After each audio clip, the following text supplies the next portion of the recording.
Todo empezó con un tatuaje. Un maldito tatuaje.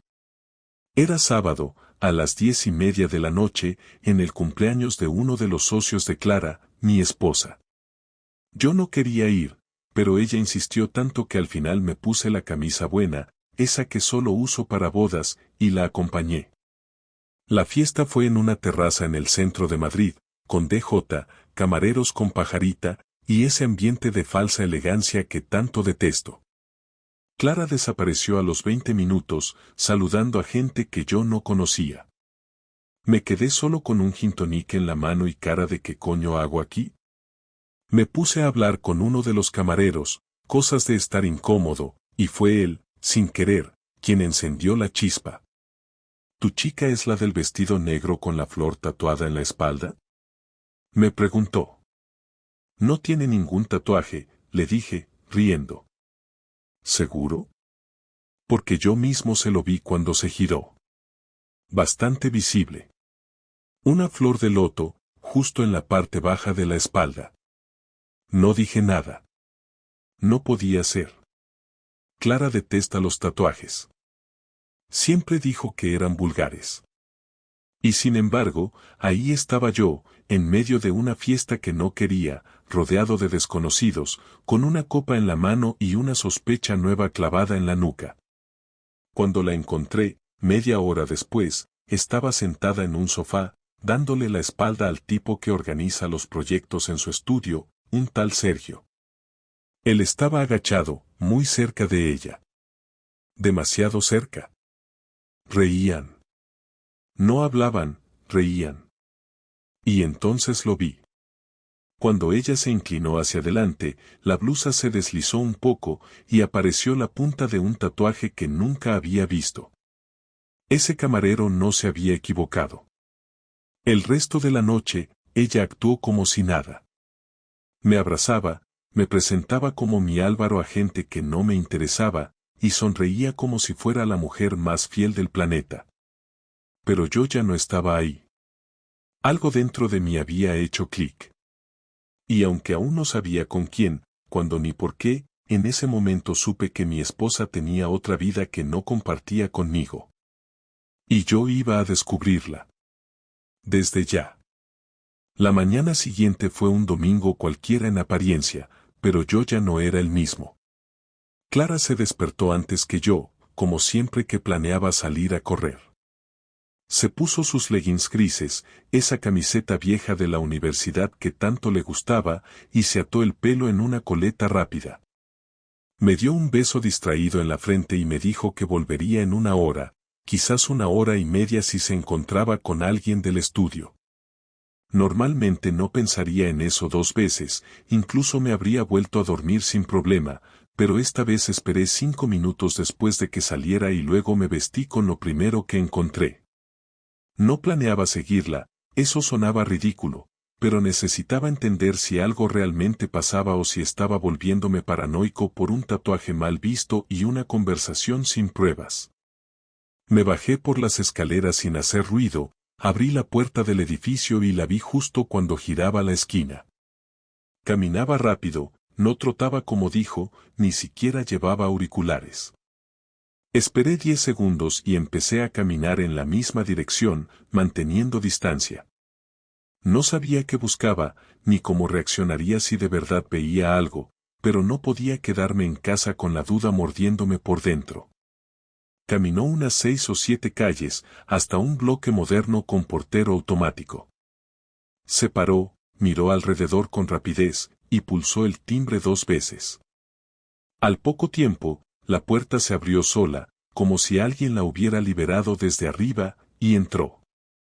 No hubo saludo, ni abrazo, ni rastro de quien le abrió. Solo una entrada rápida, casi profesional. Me quedé frente al portal como un idiota, sin saber qué hacer. Estaba demasiado lejos para ver el número del piso que marcó y demasiado cerca para no levantar sospechas si alguien me veía parado allí.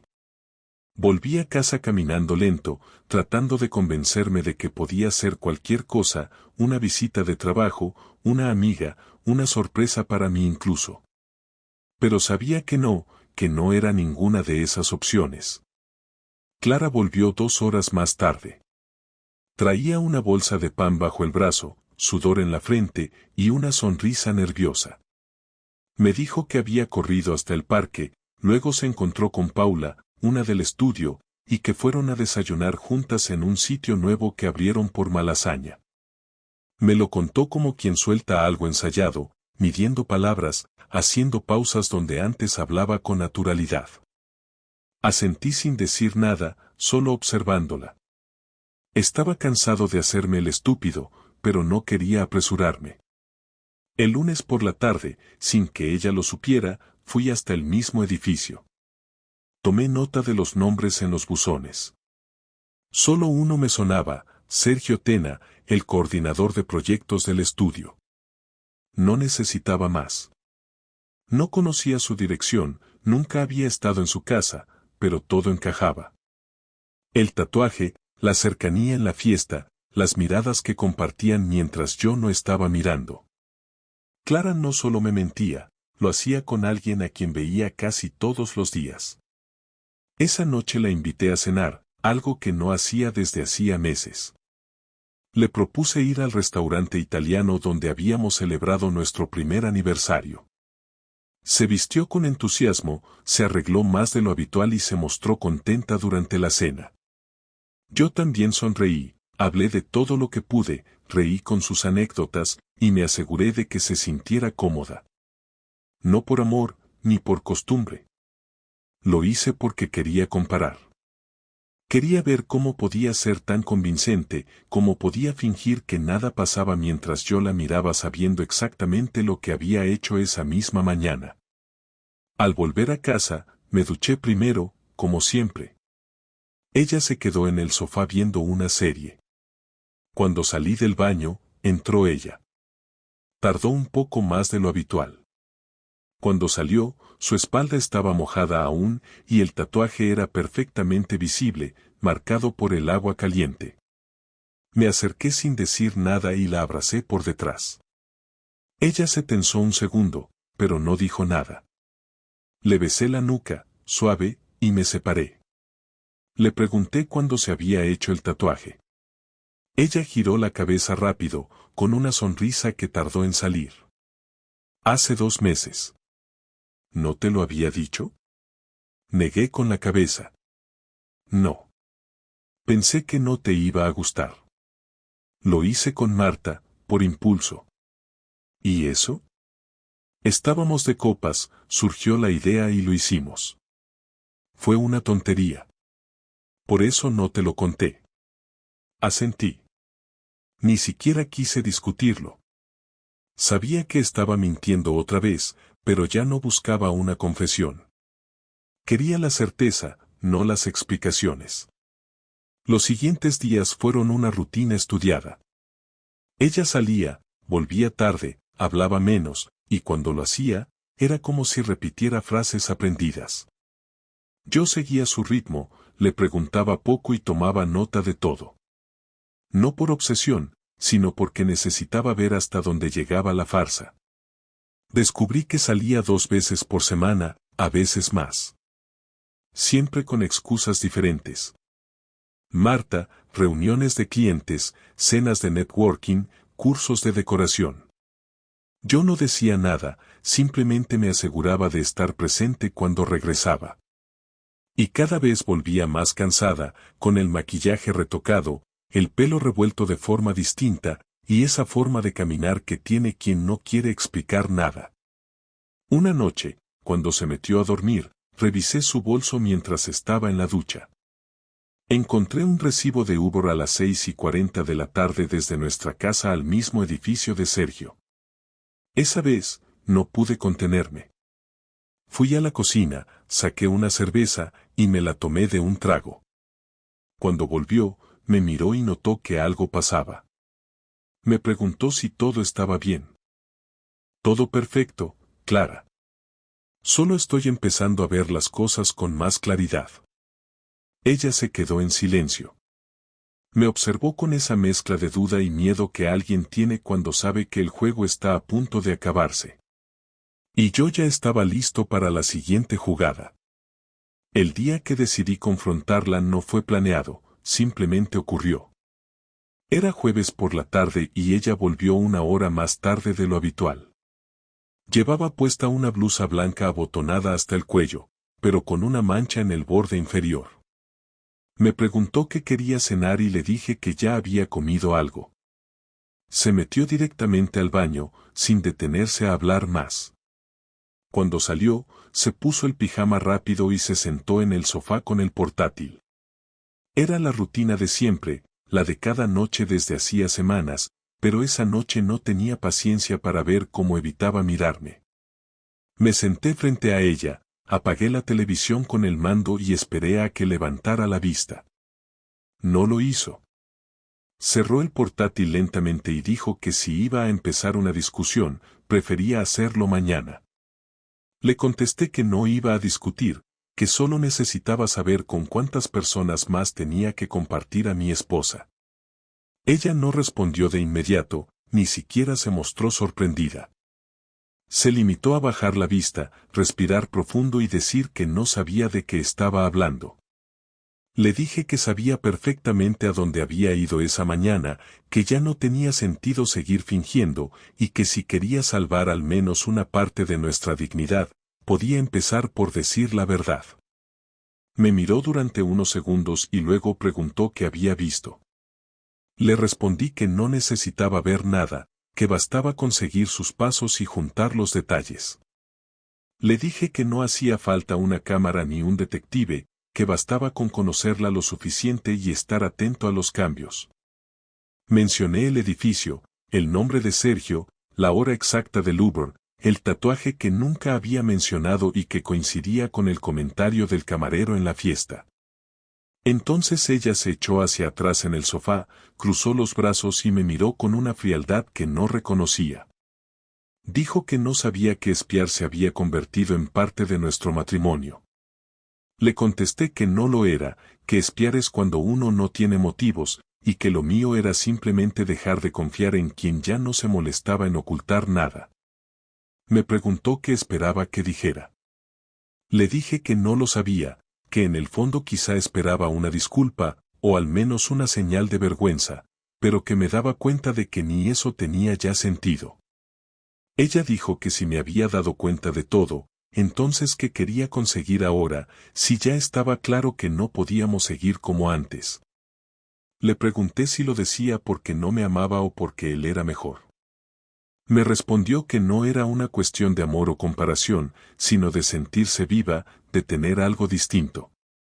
Le pregunté qué tenía de distinto follarse a su jefe en su tiempo libre mientras venía a casa a cenar conmigo como si todo fuera normal. Me dijo que no era así, que yo no entendía nada, que me había vuelto distante, frío, y que llevaba meses desconectado. Le recordé que fui distante porque ella empezó a mentir, que no es lo mismo callar que esconder. Le pregunté cuándo había empezado. Me dijo que no podía darme una fecha exacta, que todo se dio poco a poco, sin intención de hacer daño. Le pregunté si lo amaba. Me dijo que no. Le pregunté si pensaba seguir viéndolo. Se quedó en silencio.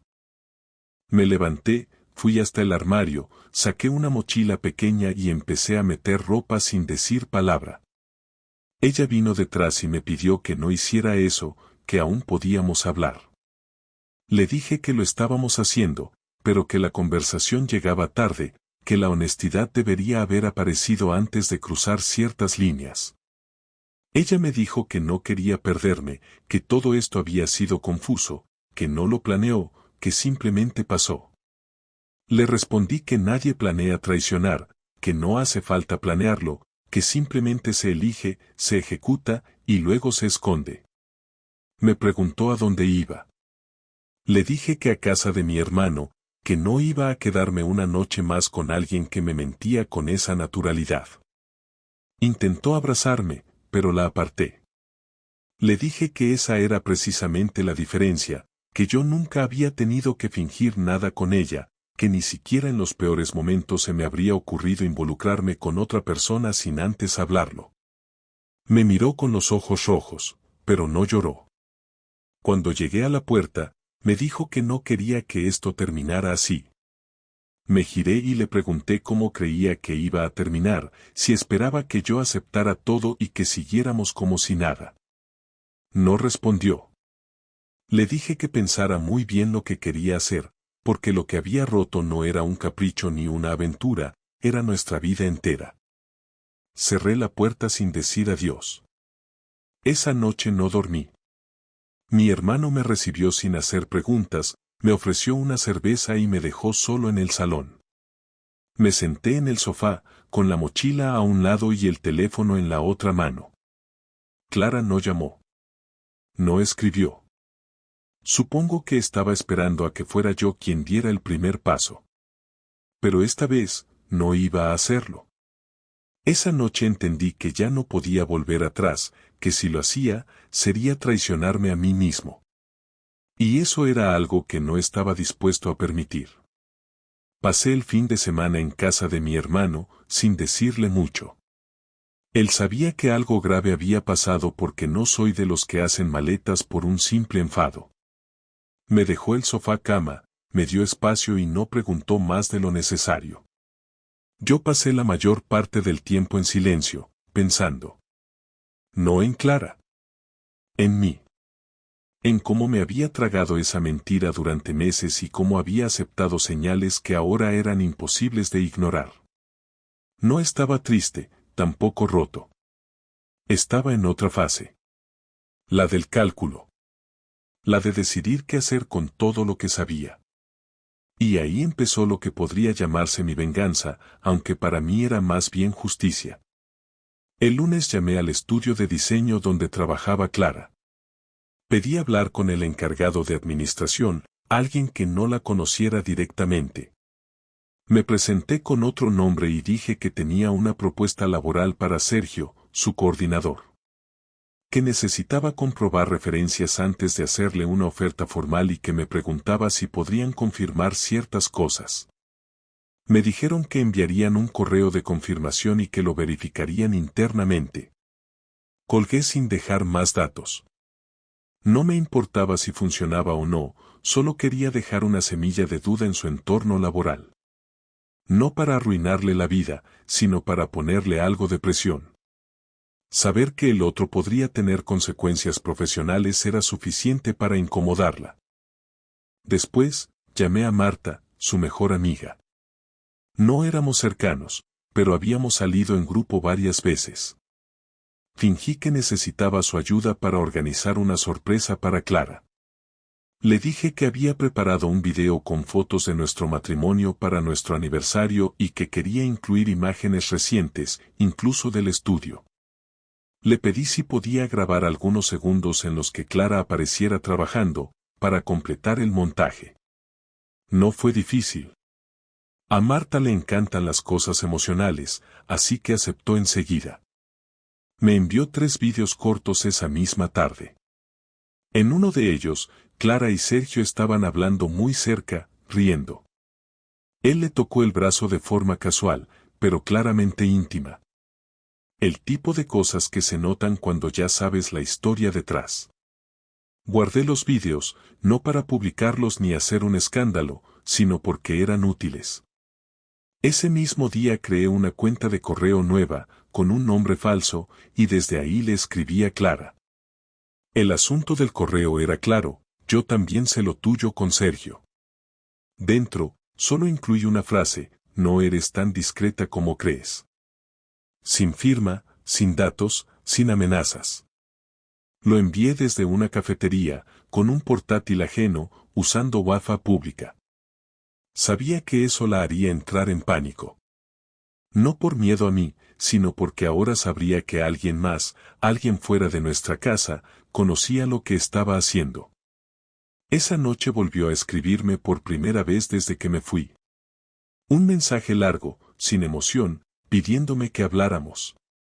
No lo respondí. A la mañana siguiente me llamó. No contesté. Luego mandó un mensaje corto, ¿fuiste tú quien mandó ese correo? Supe que había funcionado. Respondí, no sé de qué hablas. No volvió a insistir. Durante los días siguientes, hablé con un abogado. No quería hacer de esto una guerra, pero tampoco iba a salir perdiendo. Como no teníamos hijos, la división de bienes era lo único que importaba. Le conté todo, con pruebas. Él me explicó cómo preparar el camino para un acuerdo justo sin tener que exponerla públicamente. Me sugirió que grabara una conversación clave, donde ella admitiera la infidelidad, para evitar disputas legales. No me gustaba la idea, pero acepté. Era necesario. Para protegerme, no para hundirla. El viernes por la tarde volví a casa. Ella me abrió la puerta como si no supiera si debía abrazarme o cerrarla. Me limité a entrar, sin mirarla demasiado. Me preguntó si iba a quedarme. Le dije que necesitábamos hablar. Nos sentamos en el salón. Ella empezó con un discurso preparado sobre confusión, errores, la distancia entre nosotros y otras justificaciones que ya había escuchado antes. No la interrumpí. Solo grababa todo en silencio, con el móvil en el bolsillo, activado desde que entré. Cuando terminó, le pregunté si había tenido relaciones sexuales con Sergio. Dudó un segundo, luego dijo que sí. Me preguntó si eso era lo que quería escuchar. Le dije que no, que lo que quería escuchar era la verdad, y que por fin la había dicho. Luego me levanté y le pedí que firmáramos los papeles del divorcio lo antes posible. Me dijo que quería intentarlo, que aún podíamos reconstruirnos. Le pregunté cómo se reconstruye algo que se derrumbó por decisión propia. No respondió. Esa noche no dormí en casa. Tomé mis cosas y regresé al sofá de mi hermano. Pero ahora era diferente. Tenía todo lo que necesitaba para cerrar esa etapa. Clara, en cambio, se había quedado con su amante, su tatuaje, su mentira descubierta y el miedo a que todo eso saliera de la intimidad del salón donde lo confesó. No era mi intención hacerla sufrir más allá de lo necesario, pero tampoco iba a consolarla. Mi parte ya estaba hecha. Una semana después de esa visita tensa y grabada, Clara me escribió para pedirme que nos viéramos en persona. Dijo que no podía cerrar todo esto por mensajes, que necesitaba una última conversación seria, sin grabadoras, sin abogados, sin amenazas veladas. Le respondí que aceptaba bajo una condición, que no intentara convencerme de volver. Si lo que quería era cerrar las cosas de forma adulta, estaba dispuesto. Si pretendía manipularme emocionalmente o pedirme que olvidara todo, ni siquiera me iba a sentar. Me juró que no era ese el plan. Acordamos vernos el domingo en una cafetería cerca de nuestro antiguo piso. Llegó puntual, como siempre hacía cuando algo le importaba. Se sentó frente a mí con una cara que ya no me era familiar. No porque hubiera cambiado físicamente, sino porque ahora la miraba desde otro lugar. Me preguntó cómo estaba. Le dije que bien. Me preguntó si seguía en casa de mi hermano. Le dije que sí, que no tenía prisa en buscar piso porque prefería tomarme mi tiempo, pensar con claridad y no precipitarme otra vez en decisiones que cambiaran toda mi vida. Asintió, como si le pareciera justo. Luego me dijo que había hablado con su madre, que le contó todo, y que fue la primera vez en años que su madre no estuvo de su lado. Le pregunté por qué me decía eso. Respondió que no lo sabía, que tal vez solo quería compartirlo, como si eso le quitara un poco de peso. Le pregunté si seguía viendo a Sergio. Dijo que no, que después de mi correo, él empezó a evitarla, que dejó de hablarle, que todo el estudio estaba tenso, y que ella misma había pedido trabajar desde casa un tiempo. Me miró esperando una reacción, pero no dije nada. Ella siguió hablando. Me dijo que no quería justificar nada, pero que necesitaba explicarme algunas cosas. Le recordé que ya habíamos tenido esa conversación, que la explicación llegó tarde y en el peor momento, y que lo que me interesaba ahora no era el pasado sino cómo íbamos a terminar esto de la manera menos desgastante posible. Me miró durante un largo rato sin hablar. Luego dijo algo que no esperaba. No fue solo Sergio. No dije nada. Ella continuó. Hubo alguien más hace 2 años, duró poco. No te lo dije porque creí que había sido un error aislado, una confusión. Después de eso me prometí no hacerlo más. Y no lo hice hasta que apareció Sergio. Cuando empecé con él, pensé que era diferente, que había algo real, pero tampoco. Me equivoqué otra vez. Me quedé inmóvil.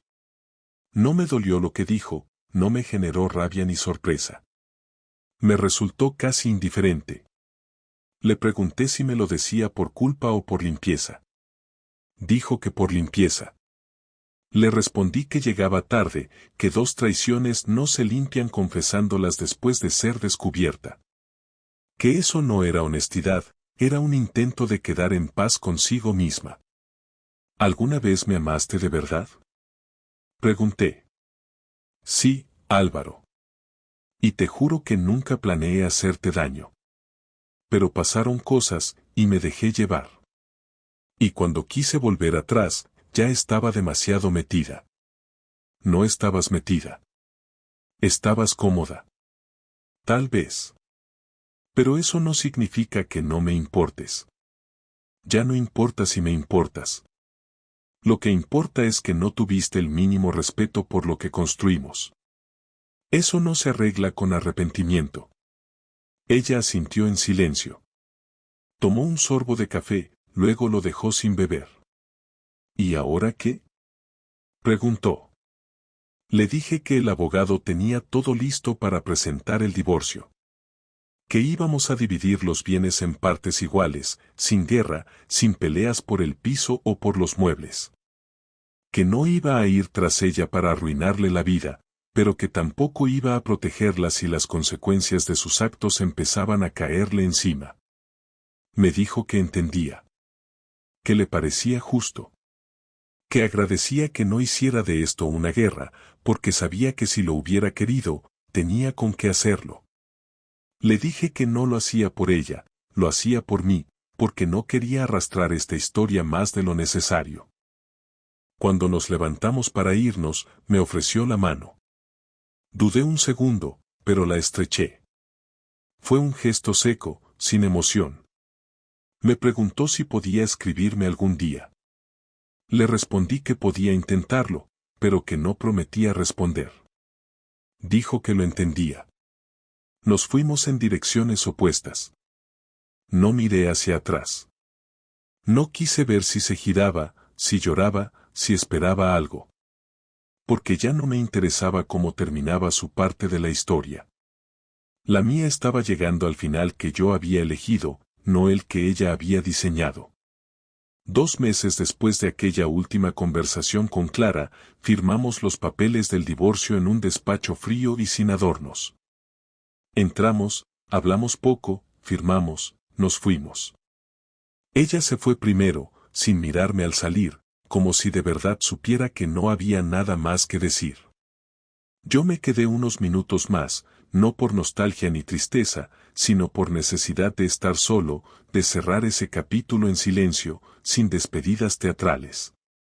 Al salir del edificio, sentí algo distinto. No alivio, no libertad, no una victoria.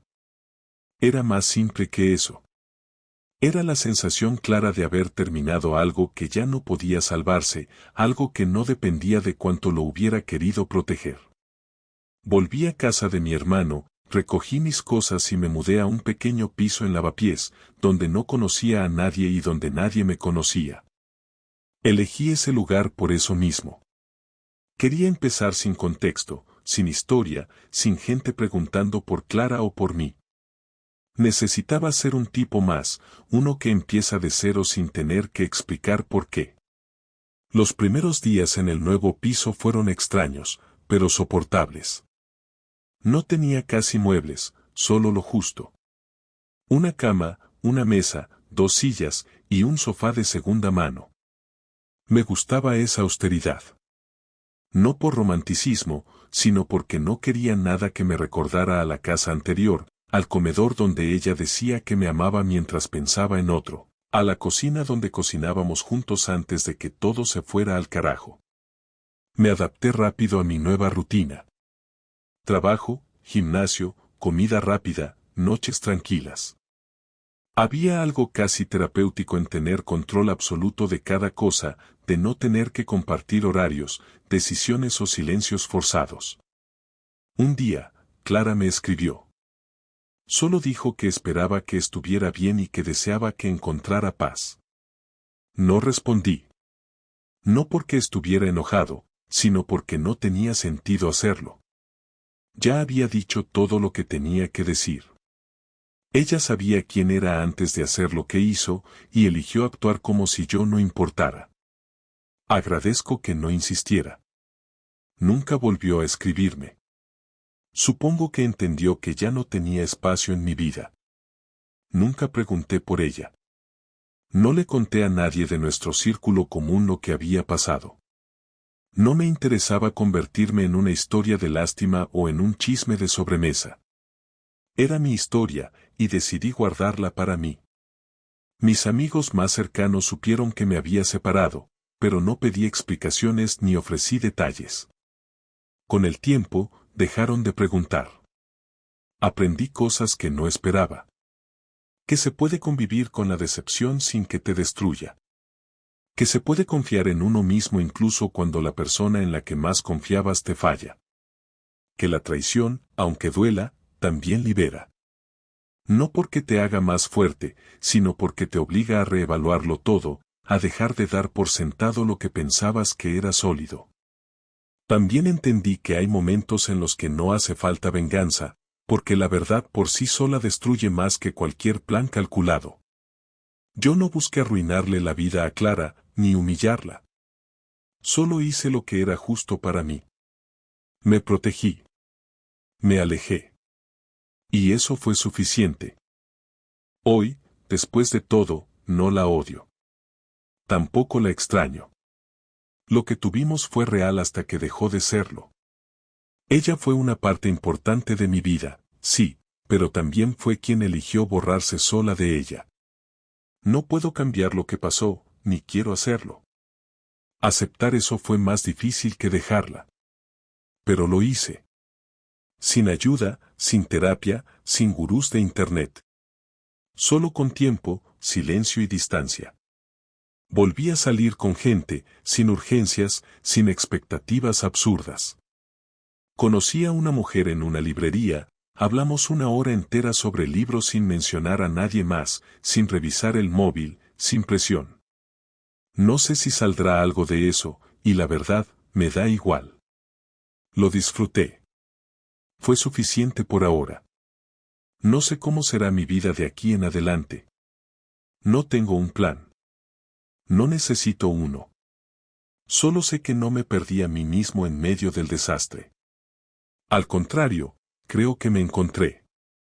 Tal vez nunca vuelva a confiar como antes, pero eso no significa que haya dejado de creer en la posibilidad de algo bueno.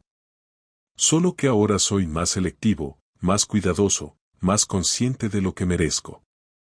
Y eso, después de todo, es lo único que me importa.